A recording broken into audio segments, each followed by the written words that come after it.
Everyone told us it was a brilliant idea. A stroke of genius, even.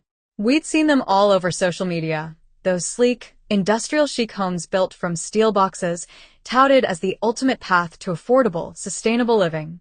We were drowning in a 30-year mortgage on a suburban house that felt increasingly like a gilded cage, and the idea of building our own unique space for a fraction of the cost was intoxicating.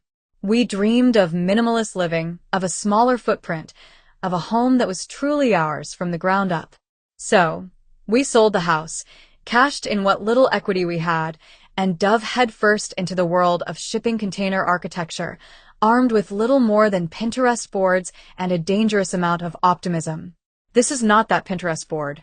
This is the cold, hard, often grimy reality that those beautifully filtered photos conveniently leave out. This is the truth behind the lie. The first lie we told ourselves was that the container itself was the cheap part. We pictured a simple transaction. Find a container, pay a few $1,000s, and voila, the shell of our future home arrives on a truck. The reality was a labyrinth of decisions we weren't prepared for. There are one-trippers, containers that have made a single voyage across the ocean and are in near pristine condition. Then there are the as-is containers, which have endured years of hard service, their floors stained with unknown chemicals, their walls bearing the dents and scars of a tough life. The price difference was significant. A one-tripper could be double the cost of an as-is model.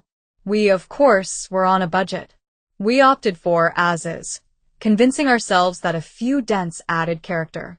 We found a supplier, negotiated a price of $3,500 for a 40-foot high-cube container, and felt a surge of victory. We were doing it. We were so naive. The second, and far more brutal, lie was that the container was simply delivered to your property. We had a 1-acre plot of land, raw and untouched, at the end of a long, winding country lane. The delivery day was one of sheer terror. The truck that arrived was not a simple delivery van. It was a massive, multi-axle behemoth with a specialized lifting apparatus. The driver took one look at our soft, unpaved driveway and shook his head. He explained, in no uncertain terms, that his truck would sink into the mud and become permanently lodged if he attempted to drive it to our building site. Our simple delivery now required a gravel base, compacted and leveled, capable of supporting over 40 tons of machinery and steel. This was a $4,000 unforeseen expense we had to arrange in a panic over the phone while the impatient driver tapped his watch. After a frantic day of calls and a rushed payment, a gravel truck arrived, dumped its load, and we spent the afternoon with shovels and a rented compactor creating a makeshift pad.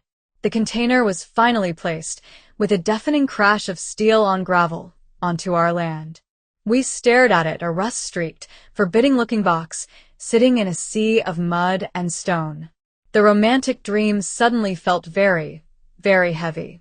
That first night, we climbed inside through the still-open doors.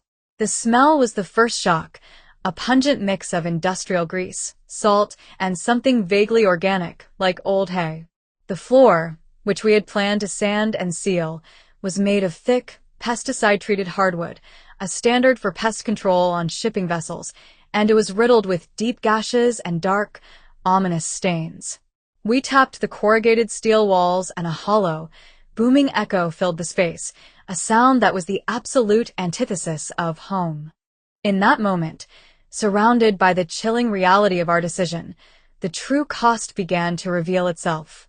It wasn't just the price of the box or the rushed gravel delivery.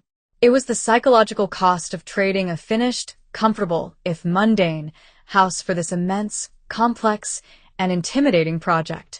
The container wasn't a home. It was a blank canvas, yes, but one made of cold-rolled steel that would fight us for every inch of progress. We had spent nearly $8,000 already, and all we had to show for it was a giant, empty, smelly box in a field. We were homeless, living in a rented apartment, and our entire life savings was now tied up in this hunk of metal. The dream, it turned out, had a very sharp and very cold edge. The initial euphoria of having our steel box on the property evaporated faster than a puddle on a hot plate. We were left staring at the container, a stark, solitary monument to our own ambition, and the silence was deafening. It was no longer an abstract concept. It was a physical, imposing problem that needed solving. The first of these problems was perhaps the most critical, and the one most often glossed over in the romanticized online tours, making it legally permissible to actually live inside it. This meant engineering stamps, building permits, and a mountain of paperwork that felt entirely alien after our experience with a conventional home purchase. We were no longer just builders. We were petitioners before the altar of city and county code. Our first step was to hire a structural engineer. This isn't an optional, nice-to-have for a container home. It's the absolute bedrock of the entire project if you want it to be anything more than a glorified garden shed. You cannot simply cut holes for windows and doors into a steel box and expect it to remain standing. The corrugated walls are not just for show. They provide the container's entire structural integrity. Cut in the wrong place, or without proper reinforcement, and the whole thing can warp, buckle, or collapse. We found a local engineer who had, to our relief, worked on one container project before. His initial site visit was a sobering affair. He circled the container, tapping walls, examining the corners, and scribbling notes on a clipboard. His verdict was delivered with the dry, unemotional tone of a doctor delivering a difficult diagnosis. The container, he explained, was not a foundation. It needed to be properly anchored to one. This launched us into the world of foundation systems. The Instagram favorites are often concrete piers, minimalist pillars that leave the container seemingly floating above the earth. It looks incredible. Our engineer quickly disabused us of that notion. Our soil conditions, the weight of the finished structure, and the local seismic requirements meant we needed a continuous concrete footing, a full perimeter foundation that the container would be welded to. This was a massive, expensive, and messy undertaking. It involved excavators, forming, a concrete truck, and a small army of laborers. The cost for this unseen part of the house was more than the container itself. The invoice for the foundation work landed with a thud on our kitchen table, $22,000. We felt physically ill. This one-line item had already obliterated any notion that this was a budget project. But the engineering didn't stop there. The engineer's plans, for which we paid another $5,000, detailed every single cut we would make in the steel. Every window and door opening had to be flanked by massive steel I-beams welded into place to redistribute the structural loads. The long, uninterrupted wall we wanted to create by stacking a second container alongside the first, that required a colossal steel moment frame to be engineered and installed where the two containers met. We were no longer just working with a simple box. We were performing major surgery on a structural system, and the surgeon's fee was the engineer's stamp, and the surgical tools were industrial-grade steel and a skilled welder's torch. The permit process itself was a special kind of bureaucratic purgatory. The county officials were visibly confused by our application. Their drop-down menus were built for single-family dwelling, not modified intermodal steel building unit. We spent hours explaining, providing the engineer drawings, and assuring them that, yes, we did indeed intend for people to live inside a metal box.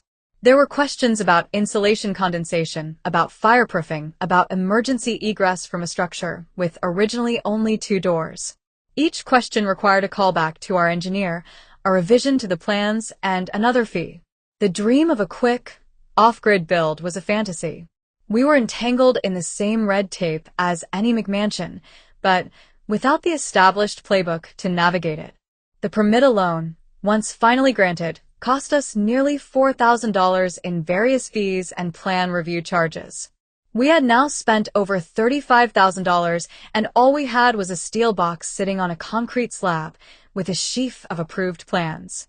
We hadn't even begun to make it look like a house, and we were already financially and emotionally bleeding out.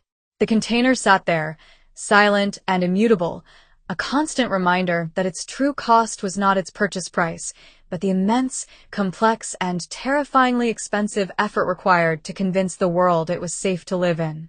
The approved plans in our hands felt like a hard-won battle, but the war was just beginning. We now faced the phase that separates the container home dreamers from the doers, the metal work. This is where the abstract lines on an engineer's drawing meet the unyielding reality of half-inch thick steel.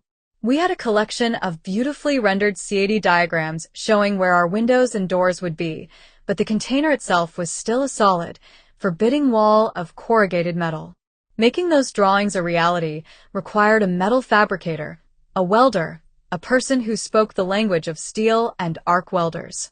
We quickly learned that this skill set is specialized, in high demand, and commands a price that will make your knees weak. Our search for a welder was an education in itself. The first few companies we called, the ones that built fancy staircases and architectural metal features, laughed us off the phone. They weren't interested in a grimy, on-site job cutting up a shipping container. We finally found a grizzled, independent fabricator named Ray, who arrived in a truck that looked as weathered as he was. He examined the container, spat on the ground, and said, "Yeah, I can cut it. Gonna be expensive." His quote for cutting all the openings and welding in the prescribed structural steel reinforcements, the I-beams for the windows, the header for the sliding glass door, the moment frame for the future second container, was $18,000. We had no choice but to say yes. The sound of Ray's angle grinder biting into the steel was the most violent, ear-splitting noise I have ever heard. Sparks flew in a continuous, blinding torrent, filling the air with the smell of scorched metal and ozone. It was not a construction site. It felt like a scene from a heavy industrial factory. For 2 weeks, our property was a vision of hellish industry. The shriek of metal on metal was constant. Ray and his assistant, moving with a slow, deliberate competence, transformed our solid box into a perforated one. Each cut was a careful, calculated act. When they lifted the first large section of steel wall out to create the opening for our main window, a wave of terror washed over me. The container looked maimed, vulnerable, its structural skeleton exposed. It was only when Ray began welding the massive, 100-pound I-beams into place, the arc welder casting a blinding blue light even in the daytime, that I began to understand the true nature of the project. We weren't just decorating a box. We were performing radical structural surgery. Every beautiful, airy opening we had envisioned was now a wound that had to be surgically reinforced with more steel. The romance of the industrial aesthetic died in the smell of that welding smoke. Then came the second monumental challenge, one we had foolishly believed was a simple, off-the-shelf purchase: the doors and windows. You cannot just go to a big box store and buy a standard window unit for a shipping container wall. The corrugations create a deep, uneven surface, and the walls themselves are not perfectly flat. Every single opening required a custom-made window or door, built with a deep jamb, to account for the corrugations and to interface properly with the steel frame we had just welded in. We visited a specialty window manufacturer, and the representative took one look at our drawings and began tapping on a calculator with a grim expression. The final quote for 5 windows and 1 large sliding glass door, all thermally broken and double-paned, was $26,000. I remember sitting in the car afterwards, not speaking, just staring at the steering wheel. The cost of the holes in our walls was now more than triple the cost of the entire container itself. The day the windows were delivered felt like Christmas, if Christmas was a holiday that routinely bankrupted you.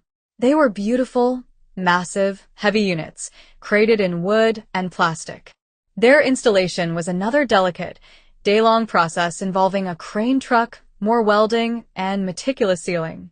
But when the last one was bolted and welded into place, and we stepped inside, the transformation was, for the first time, palpable. Light poured in. The space, which had felt like a dark, metal tomb, now had a connection to the outside world. We could see the trees, the sky. For a few brief hours, we felt a surge of hope. This feeling was immediately crushed when Ray handed us the final invoice, which included extra charges for the thicker-than-expected steel and the additional welding rods consumed. The dream had windows now, but each pane of glass felt like it was made of solid gold, and the view was tainted by the terrifying reality of our evaporating bank account. We had created a perforated, structurally sound shell, and in doing so, we had spent enough to buy a nice new car, just on the holes. The shell was complete, a perforated steel box welded firmly to its concrete foundation. It had windows and a door frame, but it was still fundamentally a machine, an object designed for cargo, not for human comfort. The next phase was the one we had most naively underestimated, the process of turning this industrial shell into something that could actually be lived in, the battle against the elements. This meant insulation, utilities, and interior finishes, a trilogy of expenses that would systematically dismantle any remaining notion of thrift. Insulation is the single most critical decision in a container home, and it's a decision fraught with costly trade-offs.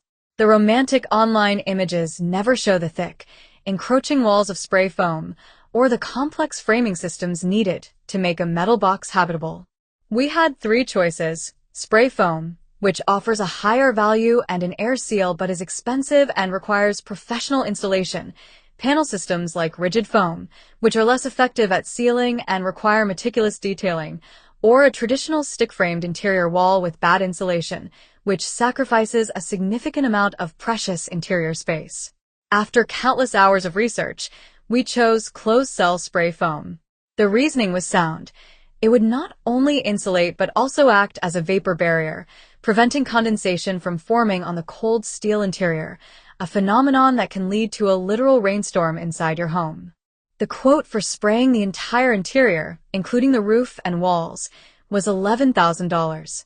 The day the crew arrived, they shrouded the container in plastic sheeting and donned full hazmat suits. The process was surreal. They filled our future home with expanding, sticky, chemical-smelling foam that hardened into a strange, lumpy, yellow crust. It was effective, yes, but it felt like we were preserving our home in amber at a king's ransom. Then came the utilities, the hidden nervous system of any house, but in a container, a nightmare of planning and execution. Running electrical conduit, plumbing, and HVAC ducts through a steel structure is not like threading them through wooden studs. Every penetration required a hole drilled through steel, a process that burned through drill bits and patience. We hired a plumber and an electrician, both of whom looked at the job and immediately added a container complexity surcharge to their standard rates. The simple act of getting a water line and a sewer line into the container required tunneling under the concrete foundation, a $2,000 endeavor we hadn't even considered. The electrical panel, the runs for outlets, the wiring for lights, it all had to be meticulously planned around the corrugations and the newly sprayed foam. The HVAC system presented its own crisis. A traditional forced air system with ductwork would have required us to build false ceilings, further reducing our headroom. We ended up opting for a mini-split system, a high-efficiency unit with an outdoor compressor and sleek indoor heads mounted on the wall. It was a great solution, but the installation cost another $9,000. The invoices for the plumbing and electrical work totaled nearly $25,000. Each utility was like adding another mortgage to a house that didn't officially exist yet. The interior finishing felt like it would be the fun part, the reward for all the hard work. It was not. It was where all the small, accumulated compromises of building inside a narrow, corrugated box became a daily frustration. Every wall was uneven. Every corner was a complex geometry of steel and foam. Hanging a single sheet of drywall was a multi-hour puzzle of shimming and cursing. We had decided to leave one long wall exposed steel, with the spray foam visible, for that industrial look. It looked cool in the photos we took, but it felt cold and unwelcoming in person, a constant reminder that we were living inside a piece of industrial equipment. The kitchen cabinets had to be custom-built to fit the non-standard space, costing 3 times what an off-the-shelf unit would. The bamboo flooring we loved required a perfectly level subfloor, which in turn required a self-leveling concrete compound poured over the original treated wood container floor, another $3,000. The final push, the painting, the trim work, the installation of fixtures, felt endless and was consumed by 1,000 tiny, expensive decisions. The light fixtures, the faucets, the toilet, the shower enclosure, each one felt like a final, exhausting financial blow. The day we moved in was not a celebration. It was a quiet, weary affair. We were financially drained and emotionally exhausted. We sat on our sofa, in a living room that was exactly 20 feet long and 8 feet wide, and looked around. The total cost of our affordable, alternative home had eclipsed $320,000. That was more than we had sold our suburban house for. The brutal truth, the lie we had debunked through the most expensive experiment of our lives, was that a shipping container home is not a cheap path to homeownership. It is a path to a custom, architecturally unique home, with all the immense costs and complexities that any custom build entails, compounded by the profound challenges of working with steel. The container itself was the cheapest part of the entire ordeal. The value was not in the box. It was in the mountain of money we spent to convince that box to become something it was never designed to be. It is our home now, and we live in it. It is sturdy and efficient and unique. But it is not a testament to thrift. It is a monument to the staggering cost of a beautiful, brutal lie.